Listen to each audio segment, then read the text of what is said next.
Welcome back, everyone. You're on the JP, Kathy, and the Crew Network, and this is the Ask Dr. Be Good show. And so we bring you every week the politics, the pedagogy, and the practice around public education. And I have been very open with why I feel the need to bring public education to your attention every week. And that would be because we've got troubled times ahead.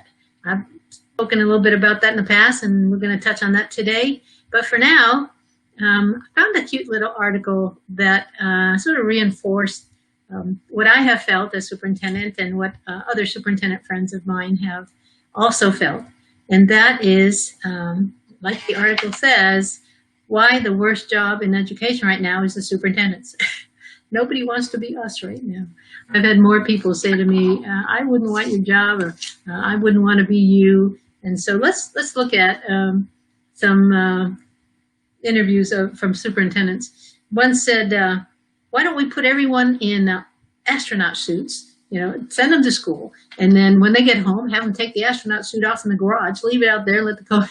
So, I mean, that, crazy stuff, right? I couldn't make the teaching factor and the transportation work. No district I've seen actually has the specifics on how to make hybrid learning work. And, I don't blame him. I understand that. I've had reporters ask me when I'm interviewed, what about buses? And COVID safety done right means that we would have very staggered bus routes with a third of the kids on there. Usually you pack on 60, 65 kids on a school bus. And now you'd be able to pack maybe, I don't even remember how many seats are on there, but every other seat has one kid. And, no, there's not a way to make that work and think that we're going to buy more buses. Money's going to be tight anyway. Nobody's buying more buses. And then that was the first quote was from somebody in Florida, superintendent in Florida. Now that one was from somebody in Maryland. And then local health guidance has been excellent, but from the state it has been miserable. And that is the superintendent in Montgomery County. So the superintendent's job is tough on any good day. But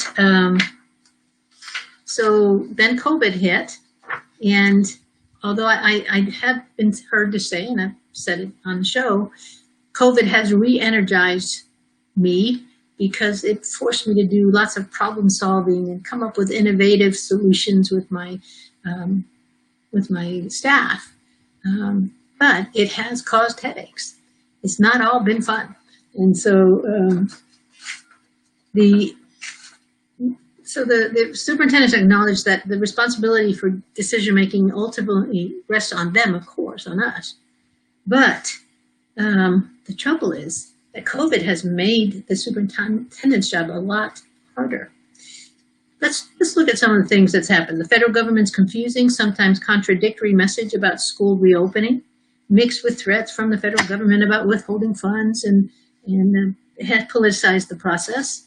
State health officials have been vague or just lacking direction, forcing superintendents to become mini epidemiologists on a dime.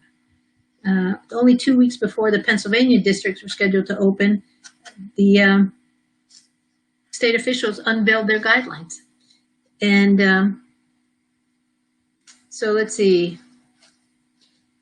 And so another 2 states, Arizona and Wyoming, unveiled more specific health guidance only last week. And so schools have been wanting to open and open safely, but they're having to change their school reopening plans based on new guidance from state and county health officials. Very frustrating. Disagreements around from district constituency or stakeholders about reopening options have cleaved along lines of privilege. In New York City, one of the largest school districts that we have so far has planned to offer a hybrid model. Good luck.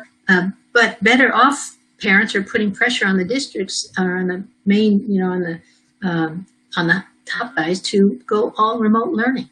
Well, even though the city of New York serves primarily disadvantaged students, right? Whose parents can't afford not to work, they got to go to school.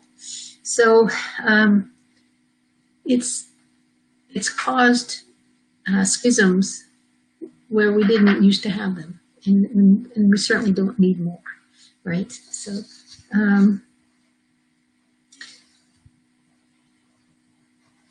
many superintendents interviewed have said, frankly, that the hybrid model that people talk about using is undoable.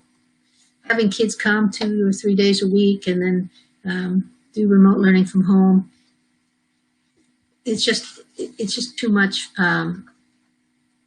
to think that parents who have to work are now needing still to only take their kids to school 2 or 3 days a week. And so it's not helping the situation by having a hybrid model.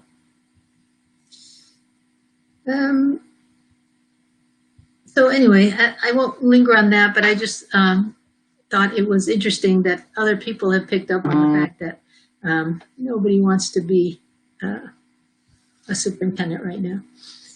Okay, so my next subject is on 5 financial issues schools will face during the COVID-induced recession. Some of you remember, if you've been with us a while, that back in April, I not only chatted from a policy article, but also I brought on Dr. Alan C., who had written an article warning districts about the upcoming recession based on the 2008 to 2011 Great Recession. Now, some of you, if you were in the public ed teaching business, education business, you remember that time. Parents, I'm sure you remember it from a different standpoint, but we all were impacted by it in one way or another.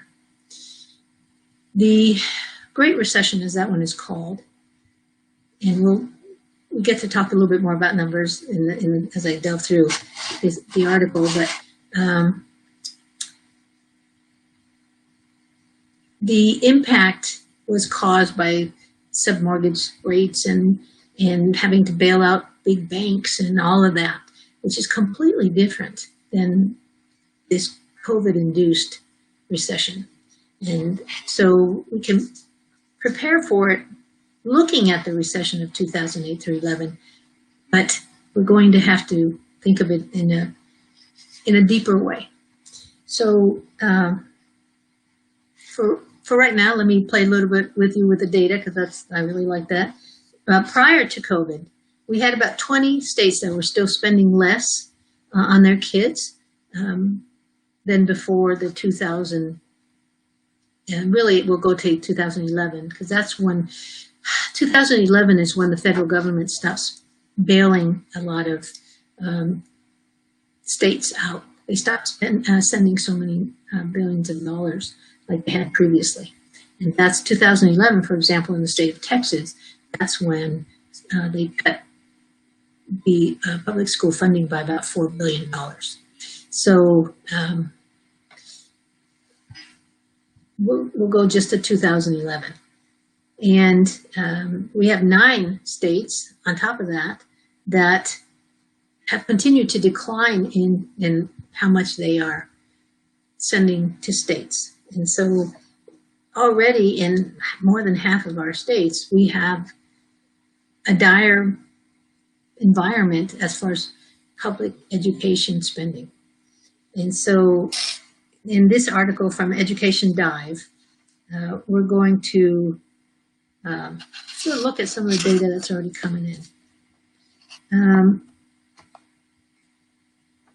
And let me mention one of the things that they're finding now in looking back at the way that districts received money, districts spent money, was that we need to learn from that. What happened in 2011 and before, as the federal government was sending money to help cover the gaps, the budget gaps. It wasn't just pub ed, but as states were having budget gaps, the federal government sent money to the states. And so some of that money went to school districts. What the government didn't think of, but that we now should understand better, is that when this happened in the Great Recession, they sent federal funds to all public schools, right? That sounds right. They didn't base it on school population and need. And so you might have had money sent to districts that really didn't need the money as much as those districts with, in poverty, second language, and so forth. So what we need to do is to make sure that our governments spend that money with a better eye on school need and district need. And so giving everybody some of the same, again, that would be back to the old days, right? Offering the same thing to every child has been found in the courts to not be fair. For example, we now have bilingual education because back in the day, school districts were saying, well, we're offering the exact same education to everyone. Well, yeah, but everyone can't speak English. And so if you're offering English books and English language education and no second language instruction or ESL, then the kids are not learning. And so indeed, it took a court decision to get that change, and bilingual education and ESL programming was created. And it's taken this long to get it right. That was 40 years ago, and we're still trying to get bilingual education right. We're still trying to get it the value and attention that it deserves. A lot of school districts are run by people who don't have the training necessary to understand that funding bilingual education and ESL teachers and resources is the way to move ahead. Those districts that have, by the way, it is not unusual for bilingual kids to outscore mainstream kids when they're properly taught. And the research is out there. And one of these days, when we have more time, we will get to talk about the different type of programs. Originally, when I wrote up the thought about what I was going to talk about, I had bilingual ed as one of my topics that I would bring up. Well, then COVID hit, and we have been pretty much waylaid by COVID type of subjects. So one of these days, as the COVID levels out everywhere in everything, we'll maybe be able to touch on some of the special programs that we have to help kids and show you the numbers of what happens when second language kids are taught correctly. All right, we've come to our first station break. Let's take a moment for station identification. You're watching the Ask Dr. Be Good show on the JP, Kathy, and the Crew network. Catch JP, Kathy, and the Crew every Monday, Wednesday, and Friday from 7:30 to 9 a.m. And they also stream it then at noon, I believe. So you get to be able to see it. If you can't see it at 7:30 in the morning or 9 o'clock, you get to watch it later or catch their JP, Kathy, and the Crew Facebook page and click on it whenever you're ready. All right, let's delve into the article a little bit. So let's talk about from a state need.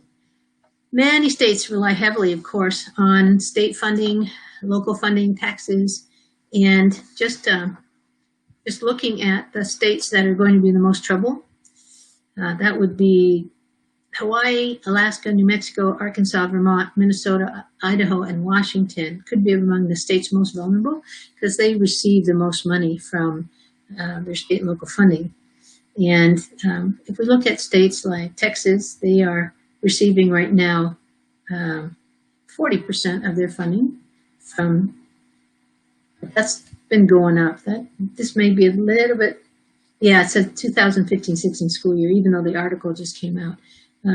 Because I know I think it's Texas, it's gotten up to about 60%. And The rest is Texas. We actually have states, though, if you can believe this, that receive 80% of their funding from the states. And so those states like, let's see, that would be very dark. Hawaii, maybe some of those same ones that had trouble in the Great Recession that I read off, Hawaii, Alaska, New Mexico, etc. Those are between 60 and 80%. That's gonna be tough. So we have the CARES Act money now, right? The CARES Act is the Corona Aid, Relief, and Economic Security money. And it's supposed to be used for K-12 education. But right now, as far as they can tell, the researchers are saying only about 4% of that money has been spent.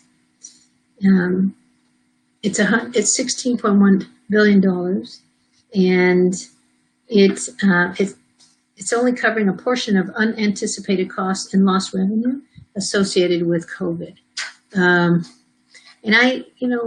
We hear a lot, and that's been a frustration. We hear a lot about the CARES money and how available it is, and yet being able to tap into it has been a little bit difficult. One of the interesting things that happened in Texas is that they sent CARES money to not only school districts, but also to municipalities. And then, interestingly enough, during our connectivity program that the governor put together to bridge the digital divide and be able to have districts buy hotspots and computers for kids that needed it. And many of our children do. 50+% of our kids live in poverty. And so that means that they're not, many of them don't have internet, many of them don't have computers in the home. And so when we shut down, we had to, of course, send computers home if we had them, and ask that those parents who did have devices in the home that they use theirs and not tap into it. But anyway, so the governor just put out a press release this past week that they had bought over 1 million devices and hotspots for kids in Texas. And it was really cleverly done. My district put in for about $190,000 worth of hotspots and computers for our kids. And then the state covered half of that. And then they asked us to ask the municipalities that had also received CARE money to tap into that money. And if we could get that from the municipality, TEA would also, the Texas Education Agency would also match it. So I'll tell you what I've done and see if it works. I've asked one of the counties, I have schools in 2 counties. The first county I've asked for a certain amount of dollars. I think it was $12,000. And if they will give me that $12,000, the education agency will match it. And then if the other county, because it's a bigger school, more kids, I ask for $30,000. And if I get that, $30,000 from that one county and 12 from the other, it will completely cover the cost of those devices. Now, the municipalities are saying, hey, you got CARES money, why would we give you some of ours? Well, I'm saying because the state of Texas Education Agency told me to tap into your funds and that you guys were supposed to know about that. But evidently there was a communication gap between the receiving of the CARES money by the municipalities and Texas Education Agency and the governor's office. And so that's one of those, you just shake your head and wonder how that happened. So anyway, just keep your fingers crossed for us. So how much money will actually filter down to the public schools? Nobody really knows, but the Learning Policy Institute put that number at about $286 extra per kid. And the Georgetown University Edunomics Lab, put that at about 270. So they're pretty close on what they think we'll get extra per child. And then we also get an additional $40 from the Governor's Emergency Education Relief Fund, the GEER, the GEER fund. So it'll be nice. Be nice to get that. Every little bit helps because we know tough times are coming. Estimates from legislators and analysts suggest future federal stimulus funding, which is a moving target, would be about $1,200 per student. It'd be lovely. Not sure that's going to happen, but okay, so breakdown of K-12 budget shares by state. And again, it's amazing the difference in funding for different states. I won't labor on about it, but for example, Hawaii gets 89% of their money for schools from state government, 2% from local government, and the federal government, they get 9%. So as opposed to, interesting, of course, District of Columbia, 0% from the state government because they don't have one of those, but they get 90% from the local government and then 10% from the federal government. Let's see some of the lower ones. Florida, 39% from state. Local government is 49 and 12% from the feds. Illinois only gets 24% from their state government. They get 67% from the local, from taxes, and then 8% from the federal government. So one of the things that makes us a great country, and yet at the same time it can be a little bit of a problem, is that we have 50 different state funding models, and some are good and some are not great. Matter of fact, Texas has a habit of having to be sued by school districts to oftentimes get the funding model to be more constitutional, fair, and so forth. So different governments operate differently as far as how they pay for their public education, which again, I don't want to belabor it too much here, but that's why we're here, folks. That's why we need to know more about public education. All right, budget and policy priorities. So it's saying that districts should start looking at reducing their budgets by 5 to 10%. And because it's really, districts have gotten very little advice, very little information about how the funding is going to look next year and in years beyond. And so what they're suggesting is that you make cuts now so you don't have to make cuts later. Not restructuring now means you won't have reserves next year and people will be paid more due to raises, so you'll have twice the problem. So that's what we're all having to do. Tighten our belts now so that it won't be so bad. And of course, part of this is because the tax revenue decline by projections by state is happening, right? The preliminary estimates of declines in general fund for tax revenues in 2021 is going to cause us to have to look at how we're going to fund public education if we don't have the tax money to do that.